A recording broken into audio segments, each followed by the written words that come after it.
going to talk now to Don Stueve, who saw his club lose their first ball game of the year as they were beaten by Moorhead 33-14. Don, in that ball game at halftime, you're down by a touchdown. You got behind a little further on a 85-yard touchdown run to start the third period. Then you got back with a touchdown, 19-14. You're in the ball game all the way down to this point. You had 3 pass interceptions and a fumble that had to hurt you. Well, the turnovers hurt in some respects. They always do. But on the other hand, it's a little misleading. One of the interceptions was the last play of the first half where we went for broke, and knowing that if they did intercept, the time would run out. And then another interception, we were scrambling for our life, and we were trying to throw the ball out of bounds, and the ball just slipped off his hands and stayed in bounds, and they got the interception. But the first fumble definitely hurt us because it cost us a touchdown. And then, anytime you give them an interception, you are turning the ball over in pretty good field position. And so, those things hurt. But on the other hand, I really don't think that that was the major turning point in the ball game. I think the thing was that what hurt us was certainly that kickoff return, because it took some wind out of our sails. At halftime, I'm sure the players still felt that they had a good shot at it, but we've come back most of the time this year. Most games we've had to come from behind, and I think they still felt good about it. And even after that, I think we showed our character by coming back and getting that second touchdown. But the big key came in the next drive. We had them 4th and 12 around the 30, our own 30-yard line, and we let them off the hook.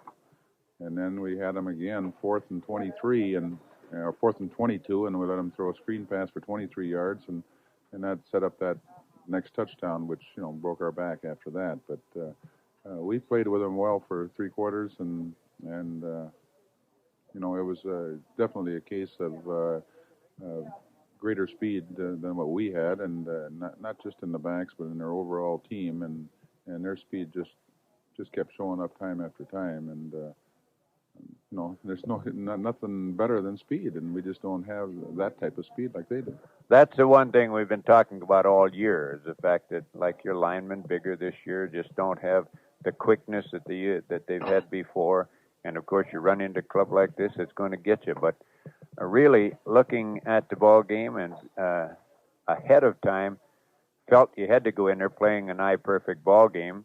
And a few little things makes a difference in a ball game like that. Well, that's right. We went into the game, at least as coaches, we knew that if we were going to win, we would have to play an excellent football team, plus get a few breaks, because, that is a super Moorhead team. And, a lot of people said, gee, they lost 2 ball games. Yeah, they lost 2 ball games. First of all, they lost to 2 good football teams, but they could have easily won those 2. They were down inside the 10 a number of times and could have scored. And there was a case where the thing that I guess really impressed us was their depths in their back. They just had 6 backs that they just rotate, and there isn't any difference between them, and I'm sure that's why they rotate them, because they are basically equal, and every one of them has the good speed. And then the thing that has always impressed us with Moorhead is the build of their kids. They get the lanky type kid that's 190 pounds to 200 pounds, with no excess weight. And, when you get those type of athletes, they normally are going to have pretty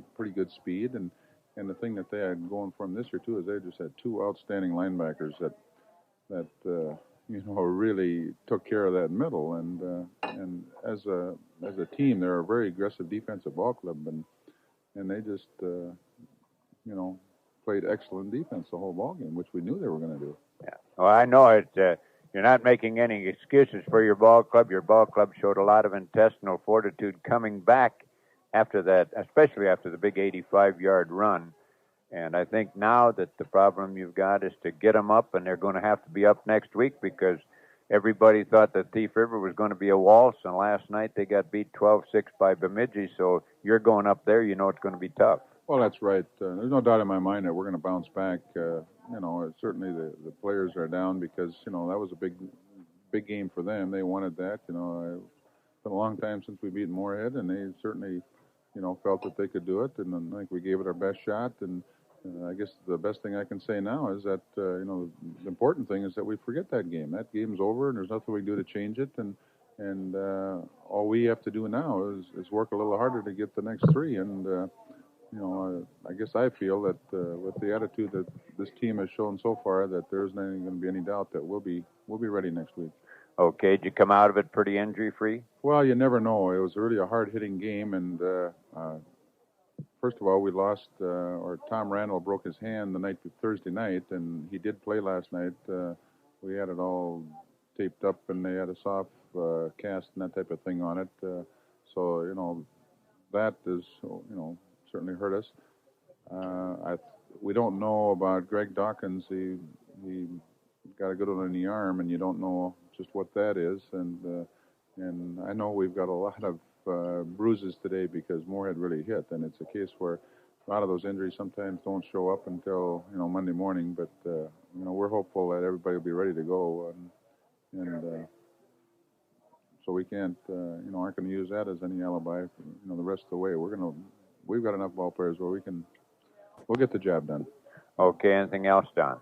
Well, I guess once again we got to just thank our fans again. We just had a super following up there last night. I don't know. I know when I did look at the crowd before the game started, we had more people on the Fergus side than we had on the Moorhead side, and I guess that's a pretty good indication of the support we get out of Fergus Falls, because I just don't believe that there are too many towns that follow like Fergus does, and I'm not just talking when we win. Even when we lose, we usually have a good following, and so we appreciate that support, and I know the players appreciate it, and so it's always nice to know that you got somebody that's backing you. Okay, Don, wish you the best of luck, and we know your kids will come back. Thank you.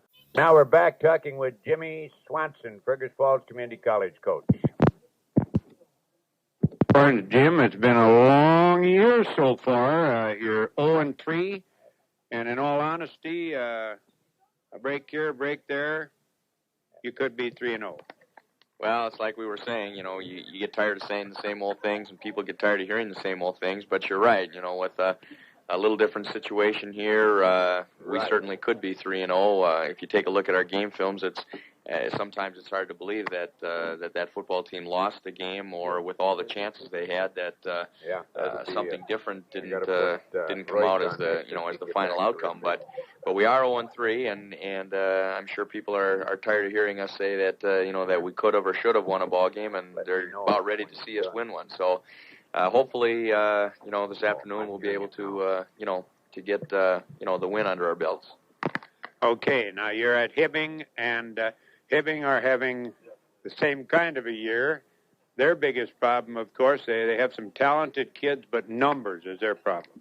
They're down to about 27 football players right now. And of the ball players they have, they're not real large. I think they only have 2 or 3 or so ball players that are over 200 pounds. So size-wise, they've been outmatched in most of their ball games, and numbers-wise, most certainly everybody they've played has, been around 40 or 50 ball players, and so personnel they're a little short. But I tell you, we saw them play last week against Brainerd, and they're a scrappy bunch. They come after you, and there's there's no lack of heart in any of those ball players, even though they've got the lack of numbers. This will mark the halfway mark in your football season, your first year here. You've got to start getting things turned around now and go to the winning side, and I'm sure that the kids will win this afternoon. But in all honesty, Jim, I don't believe I've ever seen a community college have anything but a real hard slugging football game up at Hibbing. Well, we certainly are anticipating a tough ball game. Like we say, the kids are going to come out and they're going to, they're certainly going to give it their best shot. We're both 0-3, so I'm sure they're looking at it as a ball game that they can win. So we're going to have to button them up and get after them because it's going to be a tough one. Okay, looking at your club now, any changes for this week? Well, Tony Teal will be back. Tony was out with a slightly fractured kneecap. Some people are going to hear, slightly fractured kneecap. How can he be back already? But Tony's back and moving around well, and he'll be ready to go for us this afternoon. Mike Conroy is back again. He'll be starting. He hadn't started for the last 2 ball games. He has a slightly separated shoulder. But Mike is back also, and he'll be starting this afternoon. So those are really the only 2 changes that we'll make on our offense and defense. Okay, as far as your club is concerned, how about the morale? Holding up pretty good in spite of 3 losses? Well, it's hard to accept the fact that you're 0-3, although, again, they know that we certainly aren't an 0-3 ball club.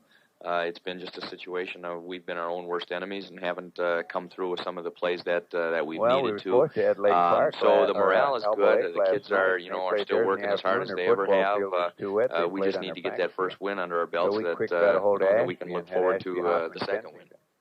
It looks like probably you're going to have to take a jug of stickum along for your receivers. They've had trouble hanging on to Bertram's passes. Well, they're getting. I'm sure they're tired of hearing all the the jokes and everything else that some of the other students on campus are poking at them because they haven't caught everything that's been thrown to them. I feel a little bit bad, not only for them, and I feel a little bit bad for Rick. Rick's worked hard and he's thrown the ball well, and he's had the ball right on the money in most occasions, and it's just a matter of the majority of our receivers are young. The ones that are sophomores are inexperienced, didn't play last year very much, and the other receivers are freshmen. And hopefully at this point in our season, they're maybe some of the jitters and some of the uncertainties of routes and timing, things like that, are going to be diminishing, and we're going to expect to see much better performances out of our receivers in the coming weeks. Okay, Jim. Good luck this afternoon. Come back 3-1. Well, we sure hope so. Thank you very much. And now let's go back to our studio for this word. Again, we're going to talk with Royce Patton, head volleyball coach, the Rothsay Tiger Gals. First of all, Royce, our congratulations on your winning the Little Valley Conference title. That was a game at Lake Park that you had to win. If you lose that, a 2-point game, you'd have been out of it completely. But your gals had what they needed, and they won that. So let's go back to your game against Lake Park. You won 18-16 and 18-6. Yeah, it was a tough ball game for us. We went up there, and we just really do not like to play at Lake Park, and you're playing a 2-point ball game, and it's just a different setup there with all net situation, etc. And so when you walk in, you're a little bit tense about the whole ball game. And Lake Park has been playing very steady ball. They're not a strong attacking ball club, but when you're in a 2-point ball game, and if you lose it, you have no chance to come back for the conference. I really don't think Lake Park realized that they could have won the conference outright with only one conference game. And just the other night, they lost to Audubon, I believe, and so the conference is clinched for the title. But the kids played, I thought, pretty well in the first ball game, even though we were in a close match. We did not serve an excellent ball game, but the rest of it, I think our passing this year is probably the best that we've ever had. We're getting the ball to the setter that the setter can handle, and it makes a difference that you can get a little consistency there so that spiker knows it's coming and they'll have another shot at it, that they're not just getting a spike every 8 or 10 times, and they can get it consistent. Your spikers are going to improve also. What kind of a serving percentage did you have at Lake Park? I was pretty upset. It was only 88, so... you got to be 88 or over if you're going to be in the ball game. I really think we have not... Our percentage has been better in every ball game this year, and as it has in the past, I think there's maybe 1 or 2 ball games that I know of that we have had a poorer serving percentage than our opponents, and I don't feel that you're going to win a ball game if you're going to have a weaker serving percentage unless that other team has a tremendous problem in reception. But we're not a power serving team, and we never ever will be.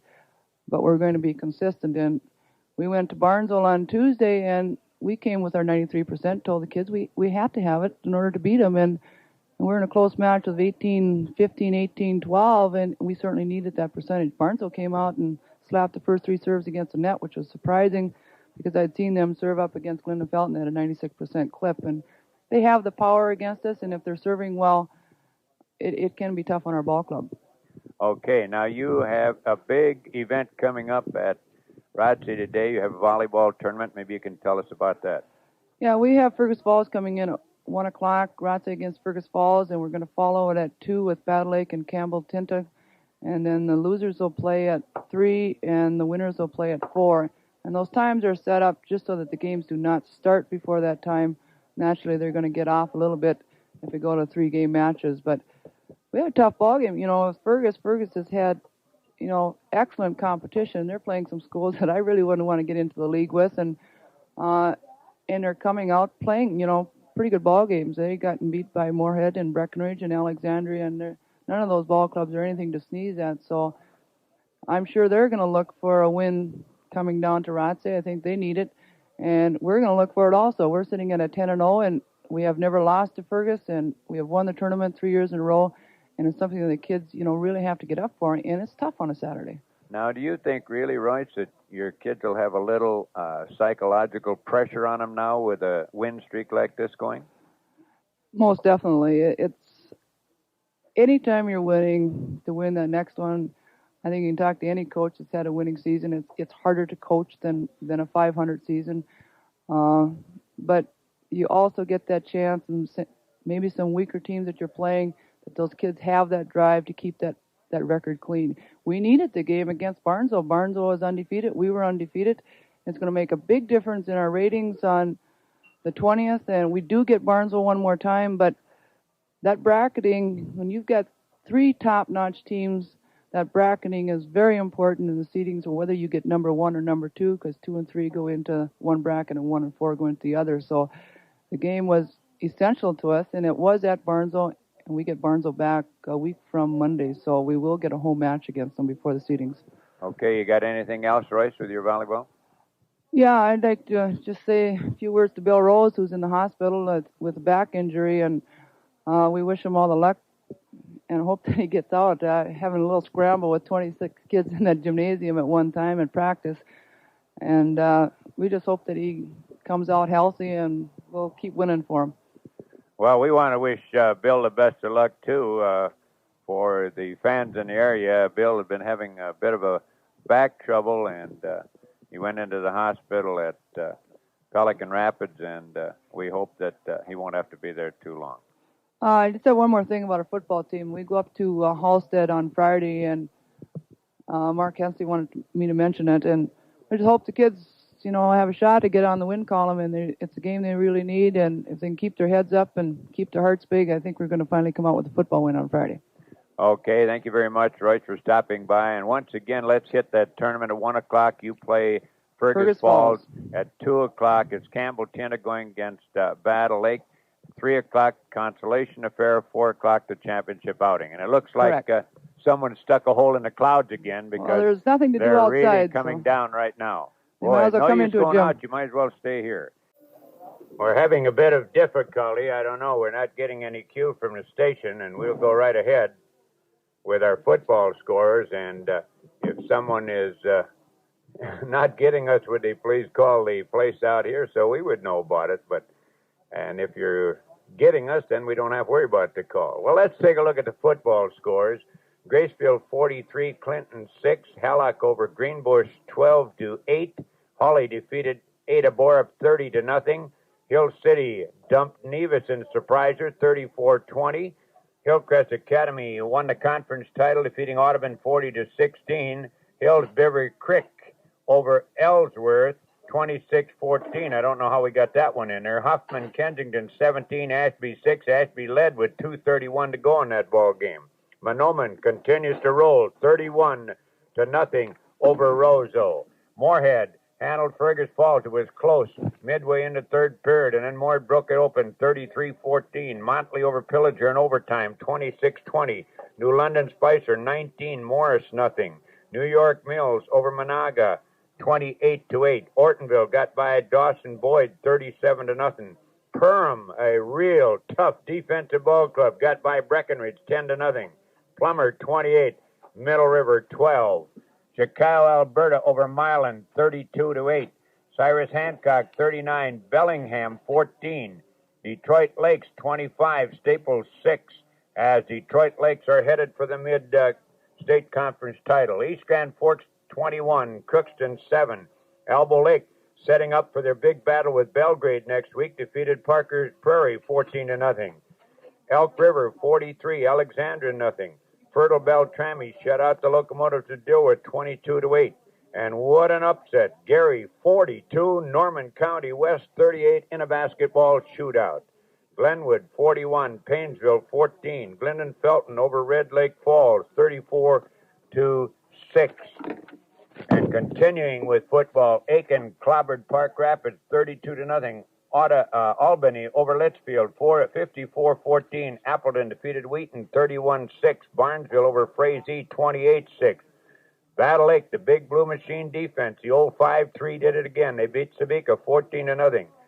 Belgrade, Elbow Lake's next opponent, 22-6 over Brandon Evansville, and that could be for all the marbles next week, Belgrade and Elbow Lake. Thief River Falls lost to Bemidji 12-6. The Otters are at Thief River next week. Benson 34, Long Prairie 6.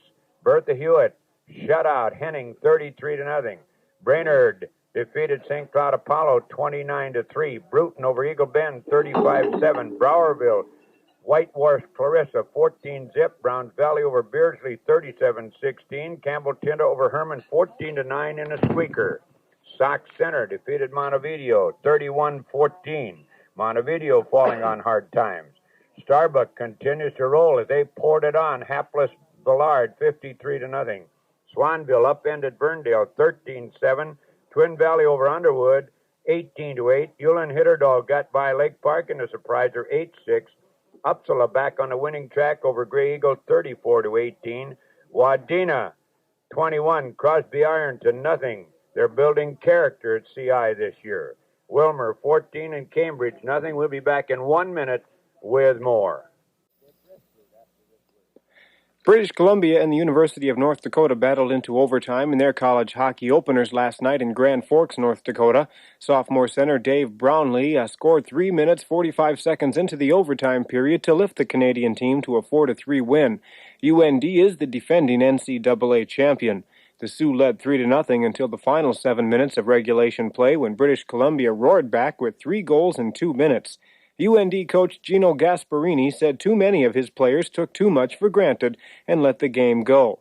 The Sioux scored a goal in each period of regular play to rack up their lead, and sophomore defenseman James Patrick led off with a goal 2 minutes into the game. Eddie Christian scored at 9:14 of the second period, and Dave Tippett fired in a rebound at 8:45 of the third period for the final Sioux goal. Scoring for British Columbia was Graham Kerr, Kevin Argue, and Anthony Thomas. The two teams meet again tonight. Was defeated at the hands of Moorhead. Final score in that contest yesterday evening, 33-14. Unfortunately, we were only able to bring you half of that contest last night due to some telephone line problems.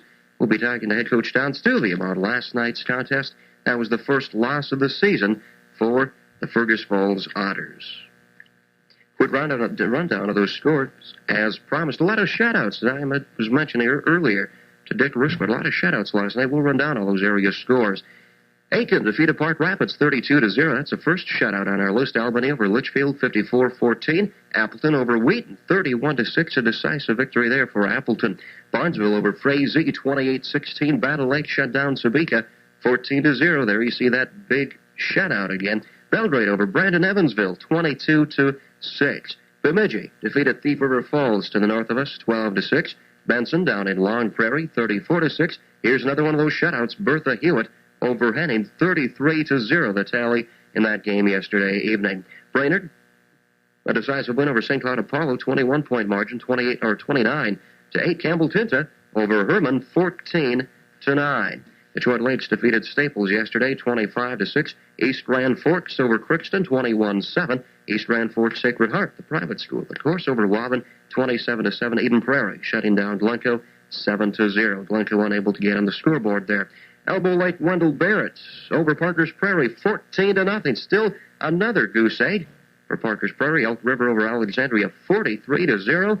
Alexandria not that big a slough team-wise. Elk River must be pretty solid this year. Fertile Beltrami over Dilworth, 22-8. Glenwood over Painesville, 41-14. Linden Felton outscored Red Lake Falls, 34-6. Holly with a shutout over Ada Borup, 30-0. As we mentioned earlier, Hillcrest Lutheran Academy Comets, a decisive win over Audubon, 40-16. Hoffman Kensington, another area action, defeated Ashby, 17-6. And Minoan closed out on Rosso, 31-0. I mentioned earlier, a lot of shutouts last night. We'll keep passing those along. Unfortunately, the Moorhead Potatoes over Fergus Falls Otters last night, 33-14. New York Mills, another one for them over Monaga, 28-8. Ortonville shut down Dawson Boyd 37-0. Perham over Breckenridge 10-0 in area action. A couple big wins for St. Cloud last night. St. Cloud Cathedral over Cold Spring Ricori 10-7. That was in overtime. St. Cloud Tech defeated Little Falls 20-7. Starbuck with a very big win, a landslide victory over Villard 53-0. The final score in that contest yesterday. Twin Valley defeated Underwood in other area action 18-8. Ulan Hitterdal 8-6 over Lake Park. And finally, Wadena shut down Crosby Ironton 21-0. Remember, KBRF will be bringing you the contest this afternoon in which our Fergus Falls Community College Spartans are on the road in Hibbing. Both teams looking for their first win of the season. I would have to guess that Fergus Falls might be the favorite there. Hibbing so far this year unable to even get on the scoreboard.